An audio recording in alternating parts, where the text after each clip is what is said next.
আল মানাহিলের মতো যে সকল এনজিওরা রয়েছেন তাদের আমরা খুব ভালো পদক্ষেপ আশা করছি। তাদের ক্যাম্পে আরো কার্যক্রমের বিস্তার, বিশেষ করে এডুকেশন সেক্টরে তাদের কার্যক্রমের বিস্তার আমরা আশা করি।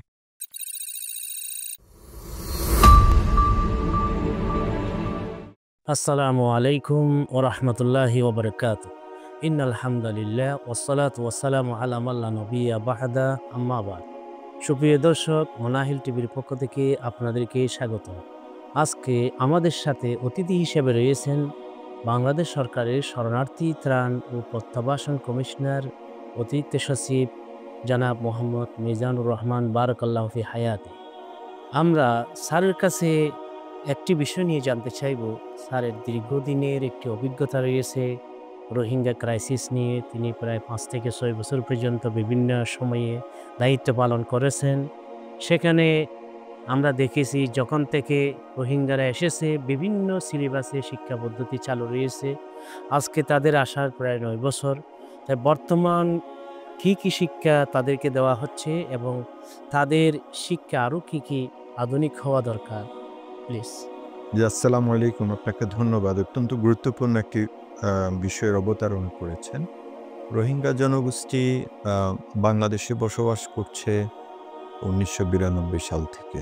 আপনারা জানেন যে ৭৮ সালে প্রথম ইনফ্লাক্স হয়। প্রায় ২-২.৫ লক্ষ মানুষ বাংলাদেশে প্রবেশ করে। তার প্রায় প্রত্যেককে সে সময়ে প্রত্যাবাসন করা হয়। ৯২ সালে যখন আবার ২-২.৫ লক্ষ মানুষ আসে, তন্মধ্যে কিছু লোক রয়ে গেছেন যারা এখন দুটো ক্যাম্পে বসবাস করে, যার সংখ্যা প্রায় ৪০,০০০। এবং ২০১২ সাল থেকে আবার রোহিঙ্গাদের আসা শুরু হয়। ১২ থেকে ১৬ সাল পর্যন্ত প্রায় ১.৫-২ লক্ষ রোহিঙ্গা বাংলাদেশে প্রবেশ করে। ১৭ সালে থেকে প্রায় ৭-৮ লক্ষ রোহিঙ্গা বাংলাদেশে প্রবেশ করে। সব মিলে এখন রোহিঙ্গার সংখ্যা কক্সবাজার ক্যাম্পগুলোতে প্রায় ১২ লক্ষের উপরে। তো এই রোহিঙ্গাদের পড়াশোনা কি হচ্ছে? একটি বিষয় আমাদের দর্শকদের জন্য আমরা বলতে পারি যে এটি একটি ইউনিক সিচুয়েশন। আপনি কোথাও এ ধরনের কোনো সিস্টেম খুঁজে পাবেন না যে একটি জনগোষ্ঠী এরকম ক্যাম্পে থাকে, তার থাকার ব্যবস্থা, তার চিকিৎসা, তার পড়ালেখা, তার খাবার, তার নিরাপত্তা, এগুলোর দায়িত্ব কিন্তু যে দেশে বসবাস করে তাদের উপর বর্তায়। তো আমরা খুব ধন্যবাদ জানাই আন্তর্জাতিক সম্প্রদায়কে, বিশেষ করে জাতিসংঘের প্রতিষ্ঠান সহ মার্কিন যুক্তরাষ্ট্র, ইউরোপিয়ান ইউনিয়ন, গালফ কান্ট্রিজ সহ এশিয়ার বড় বড় দেশগুলো, কানাডা, অস্ট্রেলিয়া, নিউজিল্যান্ড, তারা আমাদেরকে সহযোগিতা করছে এই মানুষগুলোকে তাদের মিনিমাম ডিগনিফাইড লাইফ যাতে এনশিওর করা যায়।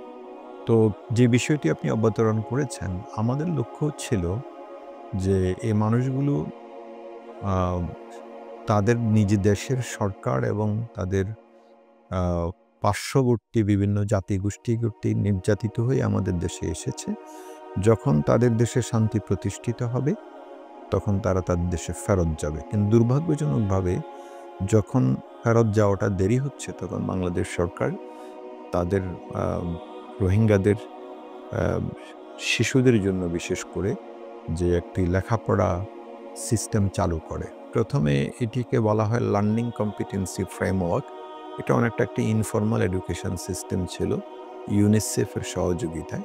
পরবর্তী সময়ে ২০২২ সাল থেকে সরকার মিয়ানমার কারিকুলাম সেটি অনুমোদন দেয় এবং সেই অনুসারে ক্যাম্পে ইউএনইসেফ এবং সেভ দ্য চিলড্রেনের নেতৃত্বে একটি এডুকেশন সেক্টর রয়েছে গভর্নমেন্টের তত্ত্বাবধানে। সেই রকম প্রায় আপনার ৮,০০০-এর মতো লার্নিং সেন্টার সেখানে চালু রয়েছে। সেখানে রোহিঙ্গা শিশুদের লেখাপড়া চেষ্টা করা হচ্ছে। কিন্তু সাম্প্রতিক সময়ে যেহেতু ৯ বছরে পদার্পণ করেছে এই ক্রাইসিস, বিভিন্ন দাতা সংস্থা, দাতা দেশগুলো তাদের সাহায্যের পরিমাণ অনেকাংশে কমিয়ে দিয়েছে এবং এর প্রভাব পড়েছে যে চালু যে শিক্ষা ব্যবস্থা রয়েছে তার উপর। ইউনিসেফ, সেভ দ্য চিলড্রেন তাদের যে টাকা পয়সা কমে গেছে, ফলে গত প্রায় ৪-৫ মাস ধরে রোহিঙ্গা ক্যাম্পে হাজার হাজার লার্নিং সেন্টার বন্ধ হয়ে গেছে। তো যে বিষয়টি আমাদের কাছে খুবই গুরুত্বপূর্ণ সেটি হচ্ছে যে রোহিঙ্গা শিশুরা যেখানে সংখ্যায় টোটাল জনসংখ্যার প্রায় 52%। আপনি যদি 12 লক্ষ মানুষ যদি রোহিঙ্গা ক্যাম্পে হয়, তো প্রায় আপনার 7 লক্ষের কাছাকাছি হচ্ছে শিশু।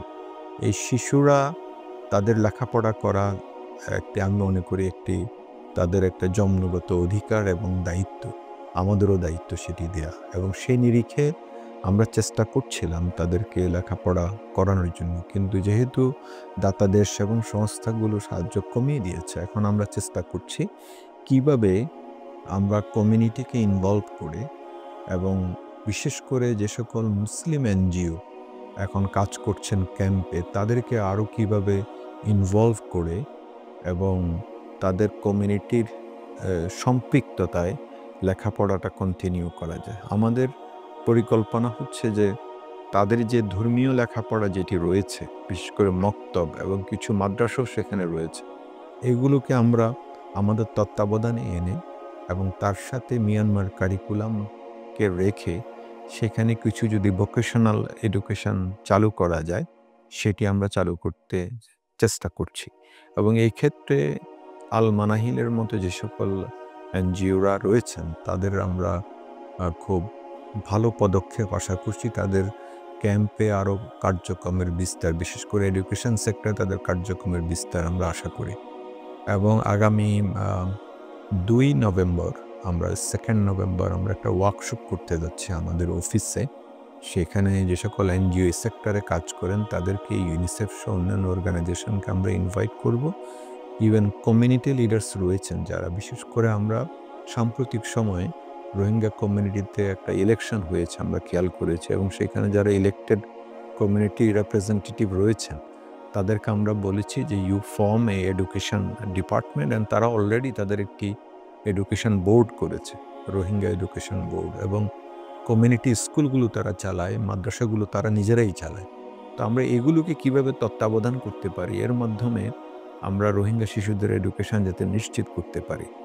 আমরা বিশ্বাস করি যে রোহিঙ্গাদের ক্যাপাসিটি বিল্ড আপ করা উচিত, এবং তাদের ক্যাপাসিটি বিল্ড আপের মাধ্যমেই তাদেরকে ভালো মানুষ হিসাবে গড়ে তোলা, এবং যাতে এটি আমাদের জন্য একটি বার্গেনিং চিপ হয়, যে আমরা মিয়ানমারকে বলতে পারি যে তোমাদের নাগরিকরা এখানে হিউম্যান রিসোর্সে পরিণত হয়েছে, এরা যদি তোমাদের দেশে যায় তাহলে কিন্তু তোমরাই লাভবান হবে। এবং আমি বিশ্বাস করি রোহিঙ্গারা যখন ক্যাপাসিটি বিল্ড আপ হবে তাদের এডুকেশনের মাধ্যমে, ভোকেশনাল এডুকেশনের মাধ্যমে, টিবেট এডুকেশনের মাধ্যমে, এবং বিশেষ করে কোথাও কোথাও আমরা দেখতে পাচ্ছি তারা কিন্তু বাইরেও চলে যাচ্ছে, বাইরে বিশ্ববিদ্যালয়ে পড়ার জন্য, অনেকে অনলাইনে হায়ার এডুকেশনের জন্য প্রস্তাব দিচ্ছে। তো এর মাধ্যমে যদি তারা ক্যাপাসিটি বিল্ড আপ হয়, এটি যেমনিভাবে তাদের ভবিষ্যৎ নির্মাণ করবে, তেমনিভাবে আরাকান অর্থাৎ রাখাইনের ভবিষ্যৎও নির্মাণ করবে, এবং তারা তাদের জন্মভূমিতে ফেরত গিয়ে তাদের জন্মভূমিকে তারা গড়ে তুলতে পারবে। আমরা সে আশায় ব্যক্ত করছি। ধন্যবাদ সম্মানিত অতিথি। তিনি রোহিঙ্গা ক্যাম্পে যে শিক্ষা ব্যবস্থা রয়েছে এ ব্যাপারে আমাদেরকে ধারণা দিয়েছেন, এবং ভবিষ্যৎ শিক্ষা ব্যবস্থা কী হওয়া প্রয়োজন এ ব্যাপারে তিনি পরিকল্পনা আমাদের সামনে তুলে ধরেছেন। ইসলামী এনজিও বা মুসলিম এনজিও যারা আছে এদের এ ব্যাপারে সতর্ক হয়ে কাজ করা এটা সময়ের দাবি এবং প্রয়োজন। সুপ্রিয় দর্শক, আপনাদেরকে অসংখ্য ধন্যবাদ। আসসালামু আলাইকুম ওয়া রাহমাতুল্লাহি ওয়া বারাকাতুহু। আসসালামু আলাইকুম রহমতুল্লাহ।